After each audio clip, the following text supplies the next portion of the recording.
discussion on Radioactive Decade, an informal cultural history of the 1970s, edited by Amin, Gulgee, Niilofur, Farrukh and John McCarry.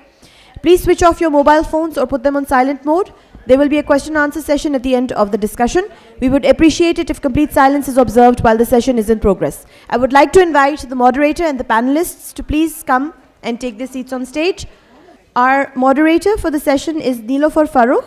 She's an art historian, critic, curator, author, and activist. She regularly writes in national and international journals. She co-founded ASNA, a non-profit emerging from a need to address the rupture between craft and art in South Asia, and is also a founding editor of Nukta Art, president of the Pakistan section of the Paris-based International Art Critics Association, and the former vice president AICA International Paris. She also serves on AICA's Commission for Freedom of Expression. Over to you, Niilofur. Assalamu alaikum, everyone. Thank you for coming to our book launch. As you probably are aware, this book has been edited by 3 people. That's sitting next to me, Amin, Gulgee, John McCarry, and myself. And we'll start by discussing why did we feel the need for such a book? And why this special format of the book? When Amin and I met and started discussions on the book, we felt that both of us had different memories of the 70s. Amin had heard a lot about the 70s from his parents, Ismail Gulgee and Zara Gulgee, and he had a vague idea how that decade had been. And I actually, as an art student in the 70s and as a young professional, had a totally different view. Because for me, it was a time when I met the great masters and I saw modernism flourish in Karachi. I also quite closely saw the way, Batool and his government were kind of shaping, let us say, the cultural scene in an indirect way by giving them the freedom in many ways. And we're going to talk about the different perceptions people have of that time. So we felt that, it would be a good idea to have an exhibition centered around it. And along with the exhibition, we expanded the project and we invited 35 writers to contribute. There are about 40 plus artists, and the work is documented in the book, as well as the writers. It's a wealth of information that actually gives you an idea as to how people remember that decade. It's not an easy decade to remember. It's a highly problematic, kind of difficult time, because in 71 we lost East Pakistan. In 71 we lost East Pakistan, and then this martial law briefly, and then Bhutto came on with his own idea of how to kind of get the nation overcome that very difficult period of loss. And then he also himself had a certain philosophy, a leftist kind of a leaning, and he shaped those ideas through legislation and other things. And then we had Ziaul Haq, who de-seated him, and of course in the end, he was hung. So all that is very much a part of our national memory and our personal memory. So how do we deal with that?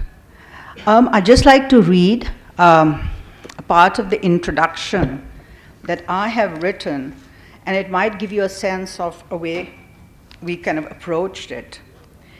The 70s that took place almost half a century ago has an unexplainable hold on the public imagination. Yet there is no easy way to remember the 1970s, as it packs so much political and social change. 2 history-altering events shook the foundations of the country: a civil war that midwifed Bangladesh, and the 1977 military coup that de-seated Zulfikar Ali Bhutto, a popular prime minister who was marched to the gallows eventually. Between these two tragedies, we find a fleeting spring of false hope, when optimism in the air unleashed unprecedented creativity that awakened a sense of nationhood. It is also difficult to forget this heady era because it saw no closure. When it abruptly ended with the midnight knock, the nation was left shell-shocked and confused. They saw all that symbolized the spirit of the 70s buried under the martial law orders of Ziaul Haq. Since then, Pakistanis have returned to the memories of the era for unanswered questions. It has become a memory that cannot find rest. So I think that's what we're going to talk about with the panel that we have. It's an eminent panel of artists, commentators, art critics, art historians. Let me introduce my co-editor, Amin Gulgee. Amin, of course, as he's, doesn't need an introduction. He's one of our leading sculptors, artists, curators. But something a lot of you may not know, that he runs a not-for-profit gallery, and which has become the incubator of new ideas and young talent. And he holds an annual show, and one of the show in this book was at his gallery. And he's always sort of pushing these new ideas. So I think, he is absolutely a wonderful part of the Karachi art scene. Then we have with us another artist, and I'll start and then go on to the others, is Batool, Nadia Batool. Nadia Batool heads the fine arts departments at the NCA Rawalpindi. She looks very young to be doing that. But Nadia was one of the participating artists in the exhibition. Her focus is the body and how it is structured and the politics around the body. To my left, but very importantly, are two young, can I call you young? Young scholars, Salman Asif, who wears many hats. He is an expert in development and in human rights, works with UNICEF. Also, Salman is a great, has great insight and passion for culture. He has also a degree in fine art, in textile arts, if I may say, from NCA. And then he went on to study further. He has an MPhil and a lot of insight into culture.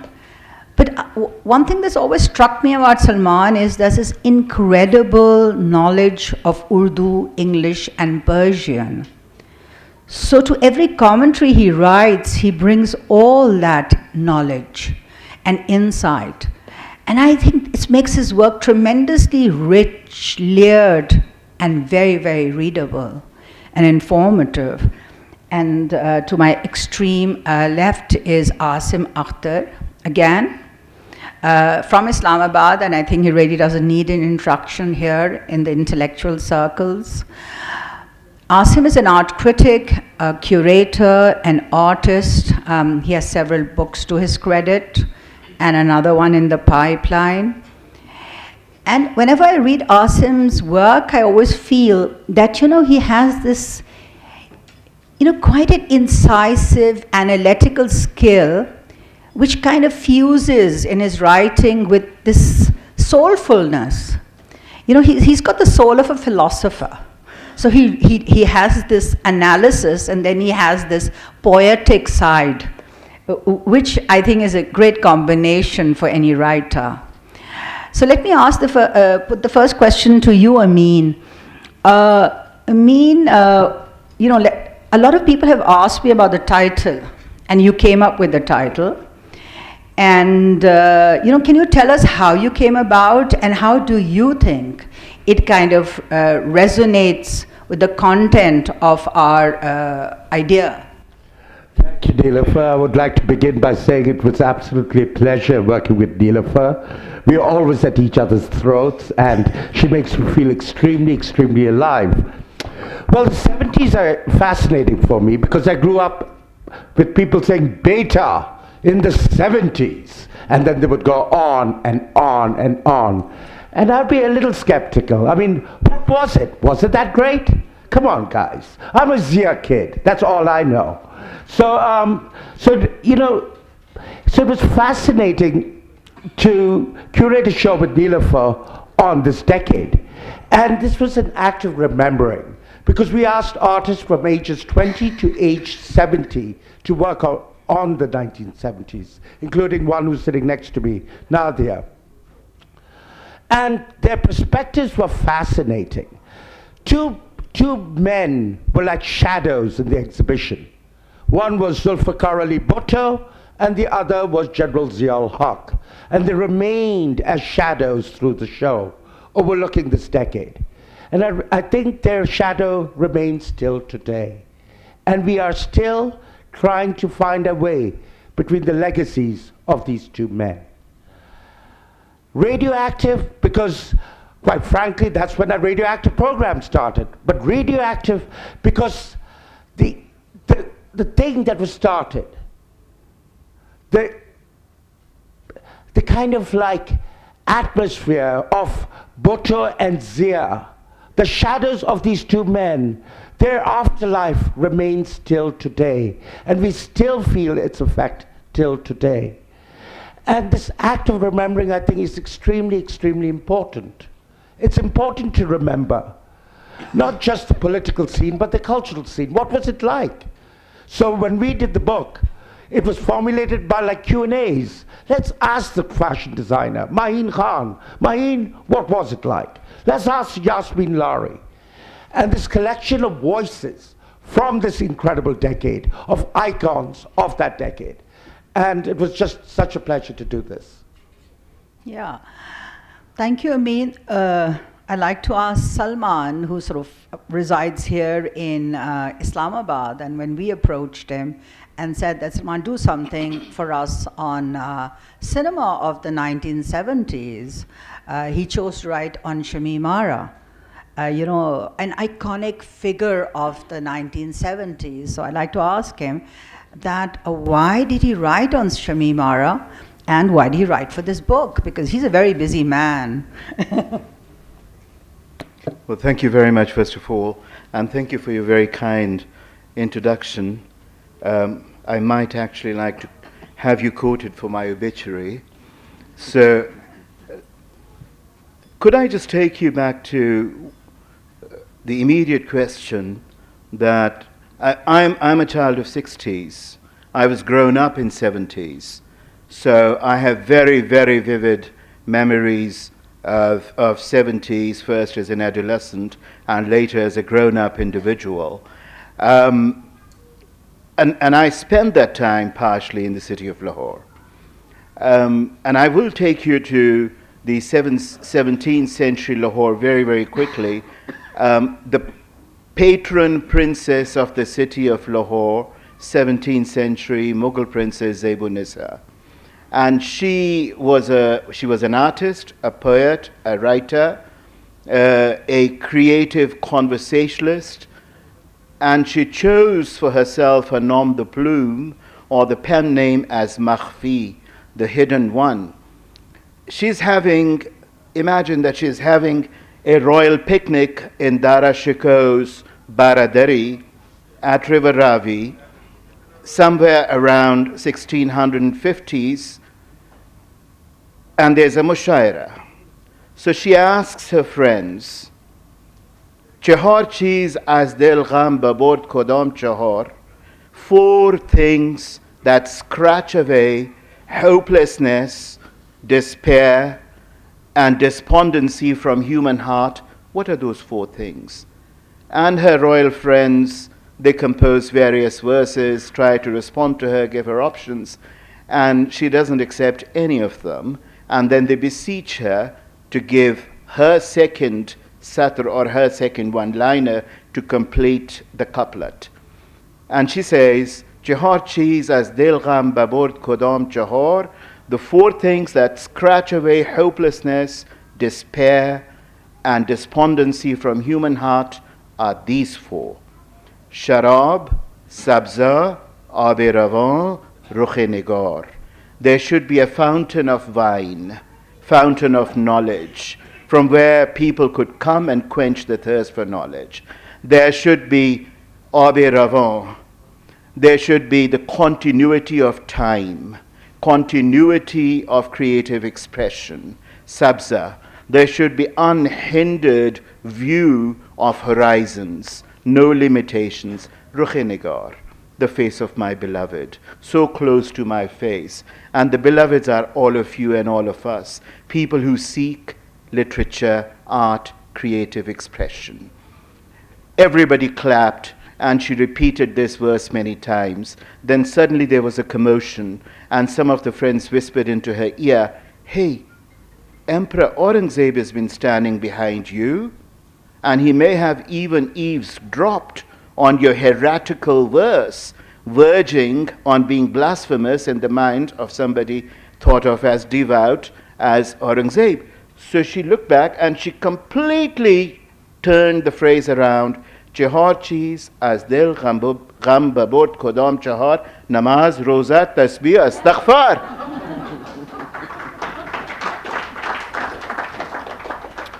Now this reminds me how creative expression works, how artists work in the face of censorship, in the face of hostility, in the face of resistance. Creative expression becomes crooked, like rivers, when it takes the path of least resistance in terms of its survival. It creates innovative ways. 70s was a time where it was a flawed era.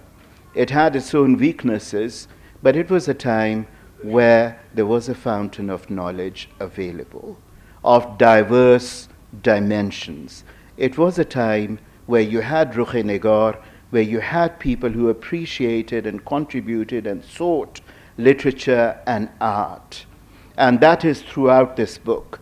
The time of Iqbal Bano, when Iqbal Bano appears on the stage, and she sits like a mermaid for 3 hours with her back erect, and she sings, she brings with her 500 years tradition of mushaira, of mujra, of batak, of mehfil. And when she smiles at the instrumentalists, there's a dialogue, and then she looks at the audiences, and there's a dialogue, unspoken dialogue and connection with the audiences.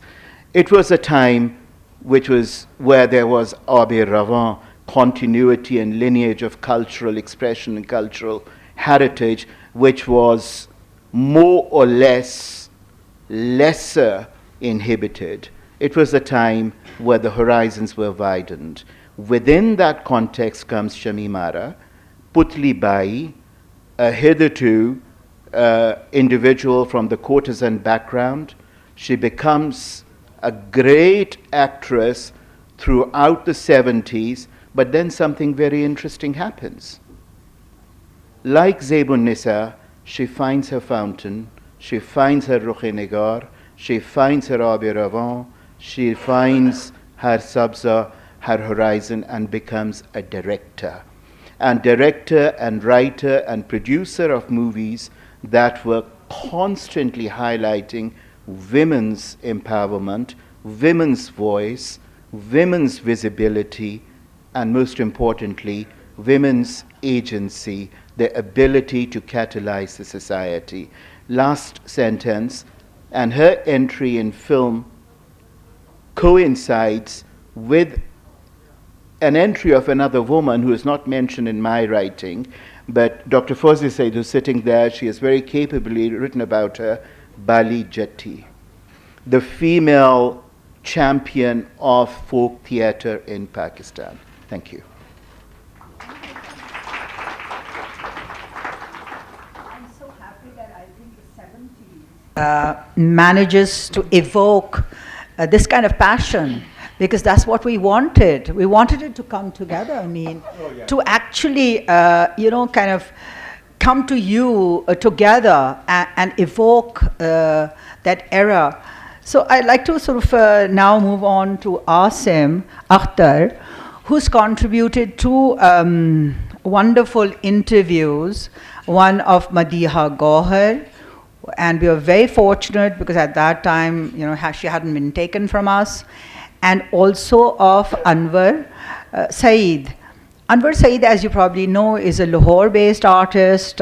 He was he started his practice in the 70s, and in that interview, Aasim, Anwar recalls a different kind of Lahore, where there were public baitaks of ghazal, right where Kim's gun is. The artists and poets mingled freely without fear of censorship. And but he also talks about Faiz's poem Hum Ke Thehre Ajnabi, and with great poignancy. But when we look at the artist Aasim, we don't find that reflection of angst, of turmoil. We see them kind of almost in a straitjacket of modernism. And it is only later when we had this, the Radioactive Decade exhibition, they came out with, a lot more to address the issues of the 70s. So Aasim, I'd like to ask you, why do you think that happened in the 70s, that the artist chose to be silent?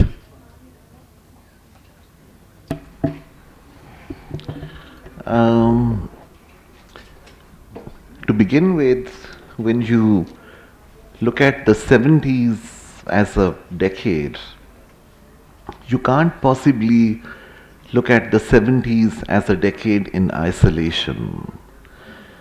The seeds of change or reform or altercation that reaped fruit in the 70s was sown back in the late 50s and the 60s, so you have to link the 70s as a decade with the decades that preceded it. Having said that, the 70s are most important in their beginning because of the war in 71, which marked the exodus of a number of artists who belonged to East Pakistan, who went to the newly founded Bangladesh. People like Zain al-Abidin and Muhammad Kibriya and many others, Saifuddin, Murtaza Bashir, etc., etc. The artists in West Pakistan who were left behind did not quite form a single trajectory of practice, or did not even, so to speak, follow a single trajectory of expression. As far as the repercussions of the 71 war experience are concerned, there are two artists I can possibly think of whose work reflected on the bloodshed and the situation then. One was Salima Hashmi, who did the Archer series. One of her paintings stands out very importantly, referring to the 71 war, called Sohni Dharti, which very directly alludes to the song Sohni Dharti, sung by Shehnaz Begum. So while blood was being spilled on the streets of East Pakistan, we were singing Sohni Dharti, celebrating the motherland. The other artist I can think of who responded to the war in 71 is Mansoor Rahi, who had been a protege, a student of Zain al-Abidin, who came back to Karachi in the 60s and continued to live in West Pakistan ever since. He did a series of paintings and drawings in monochrome based on the war experience, what he witnessed as a young man in those days, what he went through, what his family saw, etc., etc. Other than that, there aren't any artists who I can possibly think of who may have responded to the 71 war experience. The seeds of modernism as the new language, the new vocabulary in art making was sown back in the late 50s and the 60s, as I already said. And Shakir Ali and Zubaida Agha and Sadiqain and Ahmad Parvez, to my mind, appear to be the most important and prominent modernists of the time. Even if I may make a rough comparison between the four of them, it's Sadiqain and Ahmad Parvez who stand out by virtue of their modernist idiom and style that they had continued to explore even through the 70s as the most prominent figures. Sadiqain had taken to Lahore. He left Karachi and come to live in Lahore. That's when he painted the mural in Lahore Museum back in 1976, if I am not wrong, or maybe earlier, like 73 or 74, around that time. And it was around that time when Sadiqain's exhibition held at the Punjab Art Council in Lahore was assaulted by a group of fanatics and conservatives who ended up burning the entire show. There was a huge debate on Sadiqain's work. The debate continued in the Punjab Assembly for about a month. There was an explosion and all the paintings were burnt. Ahmad Parvez, even though in terms of his subject matter, was experimenting with portraiture and mainly still life, had found an absolutely individualistic style which is comparable to none. If you look at the larger picture, if you look at the entire history of modernist movement in art in Pakistan, he had a very individualistic approach to art. Well, a lot of people accuse him of emulating his mentor, Alan Davey, who he had encountered in England.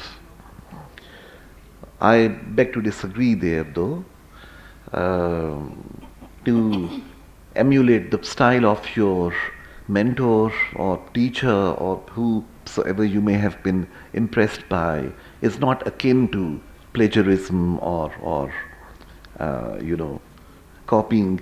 The milder word for it is inspiration.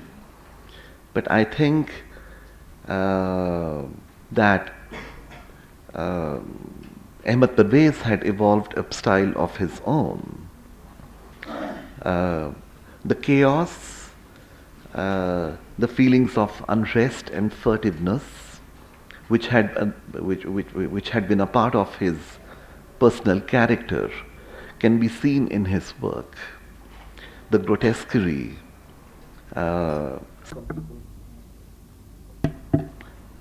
some people find his work ugly. All these elements constitute Ahmed Parvez's idiom. Parallelly, on the other side of the scene, there were artists of great repute who continued to paint in the classical/academic idiom, such as Abdurrahman Chughtai and Ustad Allah Bakhsh, and if you allow me to include Khalid Iqbal Sahab. All of them continued to paint in the same old classical idiom, while parallel to that there was insurgence of modernism swelling and flourishing on the forefront. No, I have to add to this. This is very important for me. There was one other artist who was extremely affected by the 1971 civil war that we had. That was my father, Gulgee. I remember him not as Ismail Gulgee, but just as Gulgee. He did a sculpture on a roundabout in Karachi using plane parts of planes that were shot down during that war, and that was one day disappeared. I guess we both have similar trajectories. Another thing you must remember about the 70s, it was before the tyranny of art schools happened in Pakistan. This is a time of modernism. A lot of these artists had not been to art school, other than perhaps Ali Imam. They were all seeking, that's why we had such a wide diversity of idioms. We had people like Bashir Mirza, who came up with the Lonely Girl series. We had Laila Shehzada, who was influenced by Mohenjo-daro. And we had so many different diverse points of view, such energy, such freedom. Yes, I would take my cue from Amin's point of the energy and the kind of force that was behind it. I would like to mention in particular three very important artists who contributed both in discourse and in their creative expression with regards to the Bangladesh, creation of Bangladesh, and the former East Pakistan's movement, the Shadhinata movement. Iqbal Jafri, Rashid Arain, and Shamsa. Three artists, each one of them of Pakistani origin, but settled in the United Kingdom. And let me start very quickly with Rashid Arain, who appeared regularly at the BBC television network, both in black and white and some colored art programs, and he continued to talk about the Hegelian journey and the Hegelian concepts of art, referring to new colonialism, referring to the question of gender expansionism, referring to the question of violent confrontation, contact of civilizations, all within the context of what was happening in the then East and West Pakistan. And he continued this discourse, and he amplified, raised the volume of this discourse by then becoming the editor and producer of one of the iconic magazines of its time on art and creative expression from non-Western world, called The Third Text. Second is Iqbal Jafri. Iqbal Jafri actually did a series of exhibitions of his conceptual art on the subject of uprootedness, identity, displacement, expansionism, the whole human journey of what does it mean to be part of to be a part of a geographic location. And interestingly, one of his exhibitions was called The Imaginary Homelands, which was later probably taken up by Salman Rushdie as title of his collection of essays. Last but not the least, Shamsa, who, although continued to work in calligraphy-based art, but he also deconstructed and destabilized what was given and was part of the third text discussions on what happened around that era. So I think it's very important to remember the artists in diaspora. I'd just like to add here, and this is what happens when you have undocumented history, that you have these diverse views that are never made mainstream, because there is a linear trajectory that continues to be constantly reinforced. And I think this is what this book is trying to do, bring the layered conversations into play and to give them visibility. I think this restless memory that we are going to experience today is a part of the book, and it echoes through it, through its various chapters. The people who experienced the 1970s go back to it with nostalgia, but the younger generation are less forgiving and often ask difficult questions about power and politics and power abuse. This book snatches the 1970 memories from a comfort place by unveiling many contradictions, and some of them we just heard being voiced. Zubaida Mustafa in her interview speaks of censorship and the use of large chunks of government advertising used to muzzle the press even during Bhutto's time. Aslam Azhar, the MD of PTV, risked his career to show the image of the surrender of Dhaka, but no public debate on the debacle was ever held. So what we see here, the history of art intertwined with the history of the country.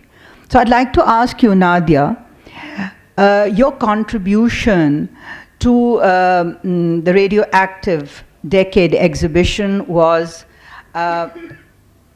I'm here, Princess Nadia is here. And it was a take on the nightlife of that time, how belly dancers and other kind of cabaret shows were very popular. And obviously, through a male gaze, when, through the newspapers, what we received, and through the articles on culture of that time, there is a distinct male gaze. But through your work, you try to kind of unpacked it. Could you tell us about it? Hi, everyone. Firstly, I feel a little out of my depth here because I was born at the end of the 70s. And everything I know about it is mostly from my parents and people who experienced it firsthand. I was just a very little baby when a lot of very important things happened that have been mentioned here.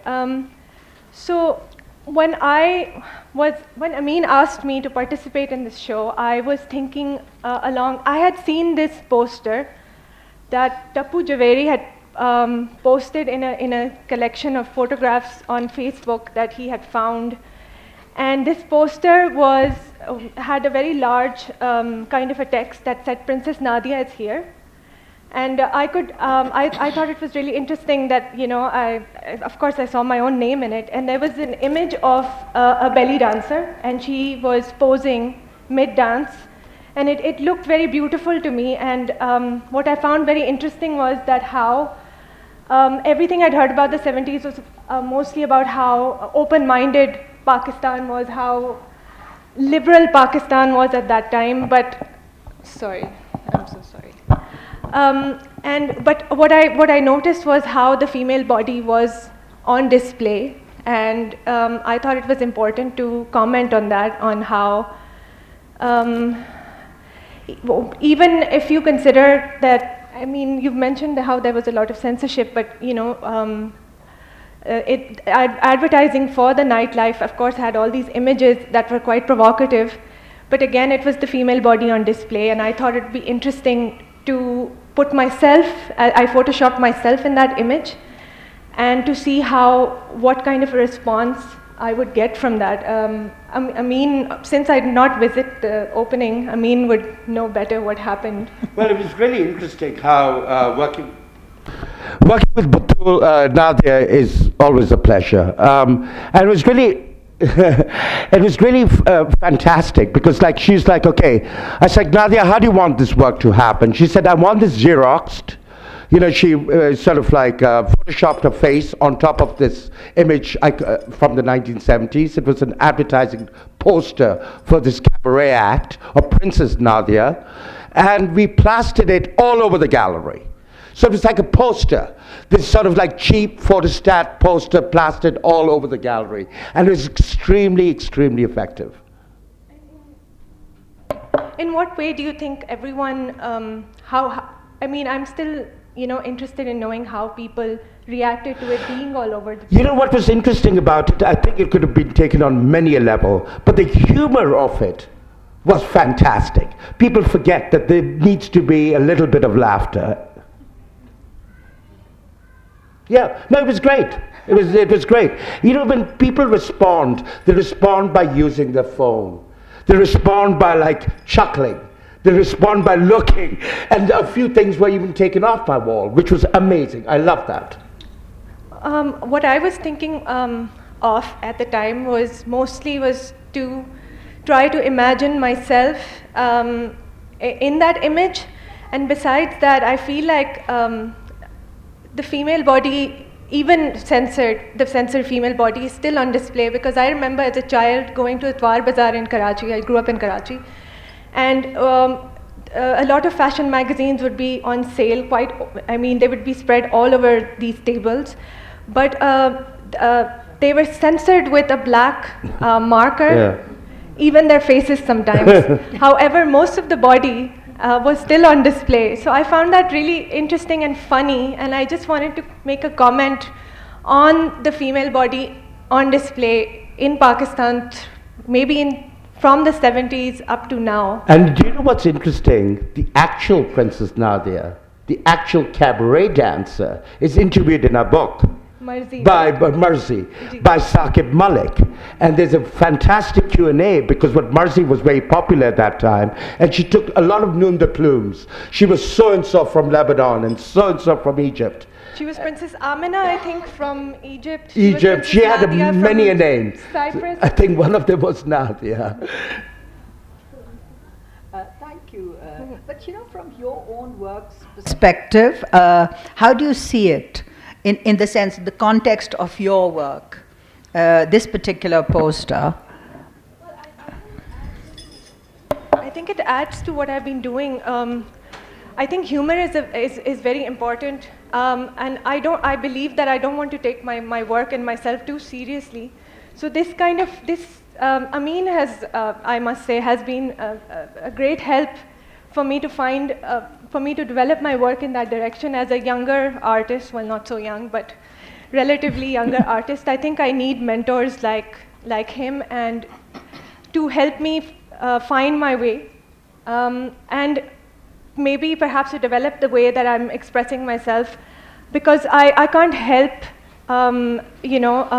being female, and and to talk about that and my body that I exist in is very important for me. So as far as my work goes, I think this was an important step in toward taking it to making it more funny, to having a sense of humor, and to not take myself too seriously, I suppose. Also, it was really fascinating, the 70s, all kind of centered around Ali Imam. And we cannot forget to mention Ali Imam, who started the first gallery. Perhaps not the first gallery, but the first consistent gallery in Karachi. And it was incredible, like the amount of energy that's centered over there. The scene is very different from what we see now, from the contemporary scene produced by these incredible art institutions. It was a time of alcohol, it was a time of exuberance. And I think Amin continues to carry that exuberance.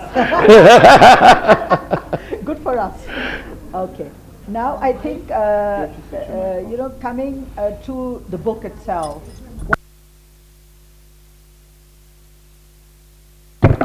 What does the book mean to us as editors? What does it mean to us as people who will read it, hopefully, and the artists who are in it and were part of the exhibition? We like to think of it as something that's breaking away from the official narrative. Here we have almost 50 artists talking about a particular decade and around 40 writers or people who have been interviewed. So this is really a people's narrative. They have said different kind of things. Some of them have been very positive about the politics of that time, and some of them have really unveiled some very dark truths.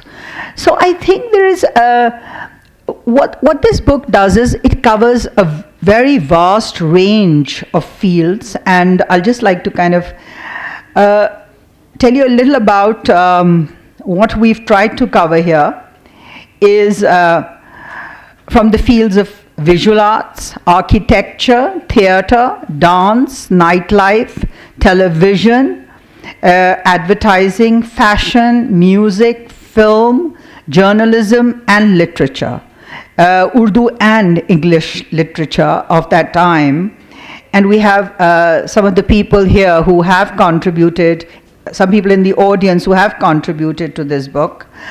Coming back to how can we make books like this mainstream the content? How can we make it available to people? Obviously, libraries aren't there. Can we as educationists try and kind of introduce it in the curricula, at least parts of it, or some of the discourse that emanates from, questions that we've asked in the book? So I'd like to ask Nadia, who kind of heads the Department of Visual Arts at the NCA in Pindi. Nadia, do you think your students, it would interest your students, would it add to their kind of engagement with the history of this country? Well, I think books like these are very important for students of not just visual arts but visual culture. I think it would. But would at any point it become a part of a curriculum? I think it should. Or a sort of essential reading list? I think it should, and I'm hoping to acquire this book for my campus anyway. We try to cover as much as we can in our seminar classes visual culture throughout the decades, not just from Pakistan but worldwide. But I think it's very important to have texts that allow us to include such texts, not just. Well, I'm trying to articulate. I'm finding it very hard. What we need is I don't want to call it a textbook. I'm trying to avoid that. It's not. It's not a textbook. But we do require texts like these. Yeah, sure. For our students to be included in seminar classes, to be included in studio classes, so we have a reference when we are discussing, all the things that we've discussed here. What I found even more interesting was all the, the writing within the book. I think we can use that to improve on our curriculum. And I think it would be a great thing. Sure, thank you. Salman, you wanted to say a few... Just a couple of lines. And I take my cue from what Nadia Batool pointed out, and I think it's a very valid observation that you have with regards to objectification and commodification of female body in advertisement, in performing arts, in cinema across the 70s. But could I just say that there is also commodification and objectification of male body. Now, what makes the 70s very special is that on the one hand, you have that space to experiment with the concept of masculinity, with the concept of femininity. Equally, you have Fehmida Riaz, who joins hands with none other than Rashid Arain for her text to create work that talks about women's bodies as battlegrounds during conflicts, and that is in the light of the Bangladesh movement and the Indo-Pak War of 71. They begin to talk about sexual violence against women as a weapon of war. And that's around the time, I mean, one needs to take cognizance of this, and it's so important that that's around the time where there was a discourse on UN Resolution 1325, 1820 on violence against women. But you have these artists here who are drawing from the trauma, from the experience of this rupture, and how they channelize this very violent rupture both in poetry, in discourse, and in art. So Fehmida Riaz's long poem, Kya Tum Pura Chand Na Dekhoge, is a point in reference. Third text, series of writings on women's bodies as battlegrounds in national international conflicts, and men using rape or sexual violence as a weapon of war is point in reference. This was 70s for you. Yes, it was. I'd just like to bring Aasim into the conversation. Aasim, you've been an art critic for a good many decades. And as someone who's also written, I always feel we lack research material. A lot of our information is kind of spread. It hasn't been consolidated in books. So as Salman has been telling us about the diaspora, because he spent a lot of time of the 70s and 80s in the UK, we still do not have all that information available to us. So how do you see this book? Will it be useful for curators and art critics?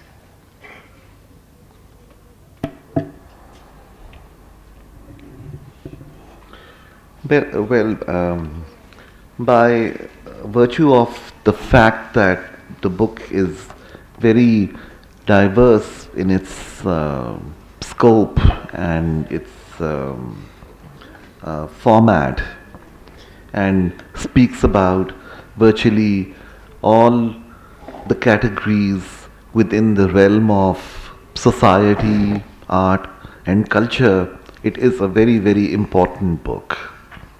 And since the book is focused on merely one decade out of all since Pakistan's inception, it is a fairly discursive and concentrated information and knowledge focusing in on 10 years of Pakistan's not so long history though. And since the 70s can be seen as the decade of change and reform, as I started off earlier, and since the 70s or the end of the 70s is the time when the second martial law was clamped on Pakistan, which led to major radical changes in the 80s and thereafter, the 70s can be seen as a very important time of transition and transformation and transgression in Pakistan's history. Yeah, thank Also, let's not forget that Aasim is an artist as well, and he's one of the artists in the book. And his work for the book was spectacular. He took images of movie theaters in Pindi, and these decaying images, they're almost sort of fading away. So, and it's such a metaphor for memory. And so it was such powerful, incredible work. And thank you very much. We cannot forget he's an artist. Thank you, Amin. Omidi John. We've been shown that we just have 10 minutes left, and we'd like to. Oh. We'd like to, just before we open the floor for some questions, I'd like to conclude with the words of our third editor, John McCarry. And in his piece, he writes, "The book does not pretend to be a definitive account of the cultural life of the 1970s in Pakistan. After all, volumes could be compiled on any of the subjects that we have chosen to explore. As Amin said, these are cultural Polaroids of the decade.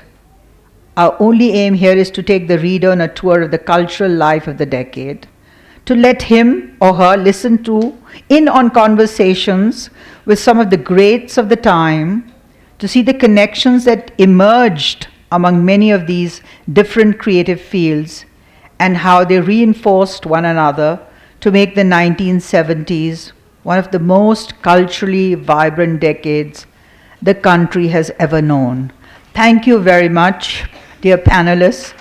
And now we'd like to take some questions from the floor.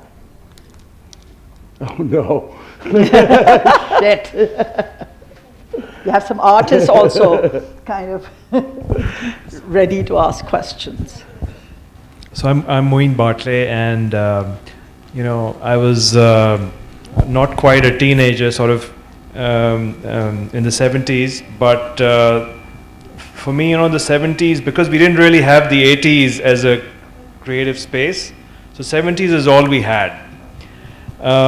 So I guess my question is that given where we are today, what inspiration can we draw from the 70s, and what's the way ahead? It's great to look at a decade, but then after all, we are in the present moment, and then we are looking ahead. So what inspiration and what maybe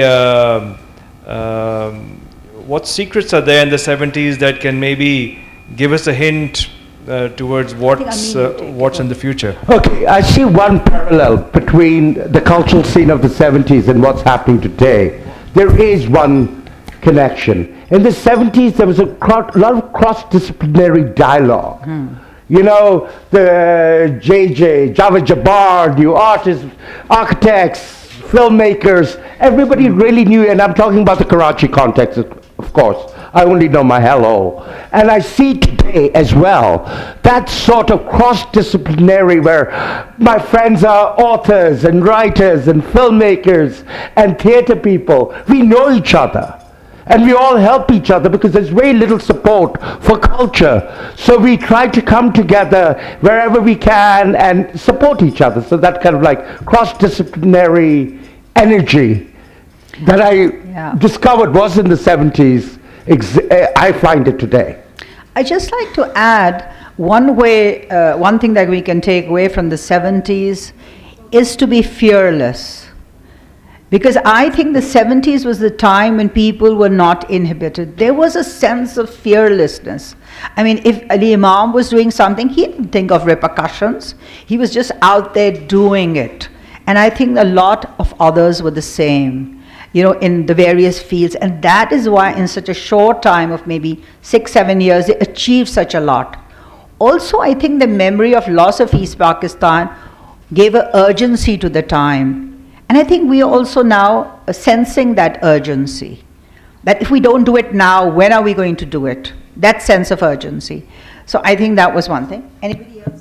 I'd like to very quickly say that my takeaway as somebody who remembers, as I pointed out, 70s very vividly, is to remember how dangerous it is when societies become violently polarized as they are now.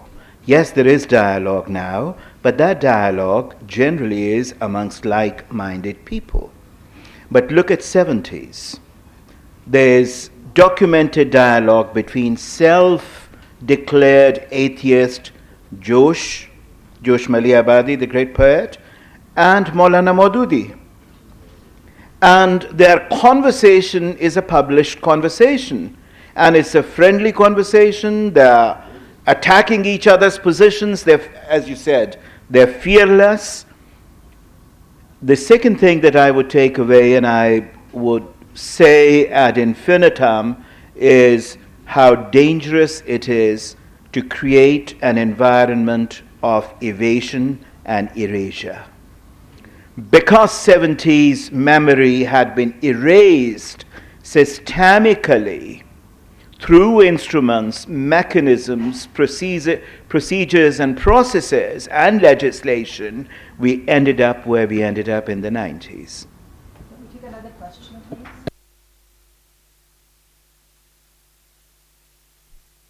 Thank you. I just want to ask that I wonder, you haven't mentioned, Gigi Zarina Baloch, the singer. She was put into the jail in 1979. Before that, she was against the blood was, shed on East Pakistan, and her husband was put into the jail before the era of Bhutto. She was against also Ayub Khan and his tyrannies. I wonder why you haven't mentioned her in your book or in your conversation. I think there are many heroes and women of courage and substance who we have not been able to mention, and in no way does it belittle their contribution and their and how they kind of in a way made things move forward and gave us courage. So I think we thank you for reminding us. I just want to add that Gigi Zarina Baloch's incarceration in 79, it directly juxtaposes and coincides with Fahmi Riaz's flight from Lahore to India on pretext of attending a mushaira.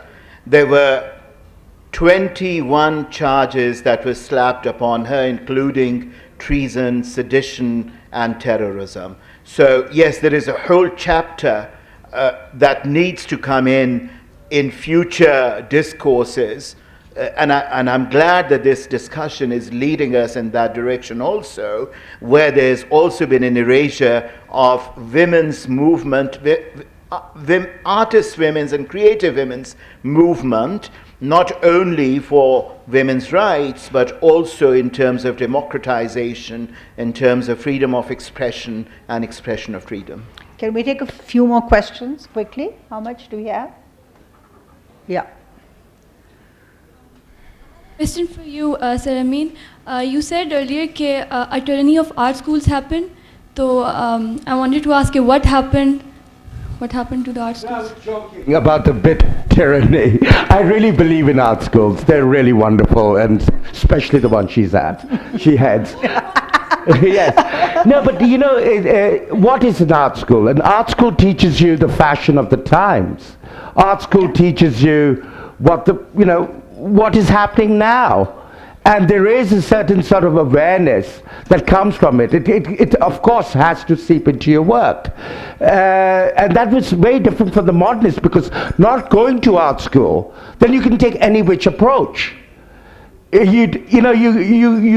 You have more flexibility, perhaps, to maneuver yourself in other directions. But I really do support art schools, and it is really, really important that, and I'm really proud of Pakistan to have such an incredible institution of schools. I just feel for the young artists, because once you come out, there is no institutional support for these artists that do come out of art school. And I hope somebody will look into that. I'd like to thank all of you for this being a wonderfully responsive love ya. audience and the panelists. But I think we're out of time. Thank you very much. Pyar.